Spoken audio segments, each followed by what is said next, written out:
और इंसान की प्रेम कहानी। बहुत समय पहले एक छोटे से गांव के किनारे एक घना जंगल था जहां परियां रहती थी।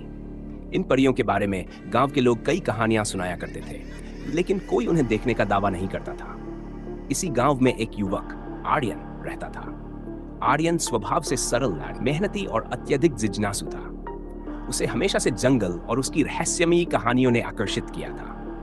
एक दिन आर्यन ने निश्चय किया कि वह इस जंगल के रहस्यों को समझेगा। वह सूरज ढलने के बाद अकेले ही जंगल की ओर चल पड़ा।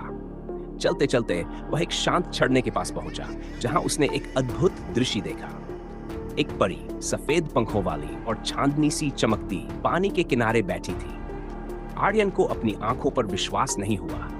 यह वही परियां थी जिनकी कहानियां उसने बचपन से सुनी थी। उस परी का नाम अनाया था। अनाया भी आर्यन को देख चौंकी, क्योंकि उसने कभी सोचा नहीं था कि कोई इंसान उसे देख पाएगा। आर्यन और अनाया की नजरें मिली और उनके बीच एक अजीब सा कनेक्शन बना। वे दोनों चुपचाप एक दूसरे को देखते रहे, जैसे शब्दों की कोई आवश्यकता नहीं थी। धीरे धीरे वे मिलने लगे। आर्यन रोज रात में झरने के पास आता और अनाया उसका इंतजार करती। इन मुलाकातों के दौरान दोनों के बीच गहरा प्रेम पनपने लगा। अनाया ने आर्यन को अपने जादुई संसार की कहानियां सुनाई और आर्यन ने उसे अपने जीवन की साधारण पर सुंदर बातों के बारे में बताया। दोनों की दुनिया अलग थी, लेकिन उनके दिल एक दूसरे के लिए धड़कने लगे थे। लेकिन यह प्रेम इतना आसान नहीं था। परियों का संसार अलग था और इंसानों का अलग। दोनों के बीच प्रेम का कोई भविष्य नहीं था। एक दिन अनाया ने आर्यन से कहा, हमारा यह प्रेम असंभव है। मैं इस दुनिया की नहीं हूं और तुम मेरे संसार का हिस्सा नहीं बन सकते।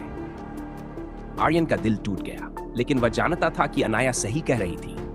उस रात आखिरी बार दोनों ने एक दूसरे को अलविदा कहा, लेकिन उनके दिलों में एक दूसरे के लिए हमेशा के लिए जगह बन गई थी। आर्यन ने अनाया को कभी नहीं भुलाया और अनाया भी आर्यन को अपने दिल के एक कोने में हमेशा संजोए रही। यद्यपि दोनों एक साथ नहीं रह सके, लेकिन उनका प्रेम अमर हो गया, एक ऐसी कहानी के रूप में जिसे गांव वाले सदियों तक सुनाते रहे। परियों और इंसानों के बीच का यह प्रेम एक ऐसा सपना था जो कभी पूरा नहीं हुआ, लेकिन जिसने दोनों की दुनिया को बदल दिया।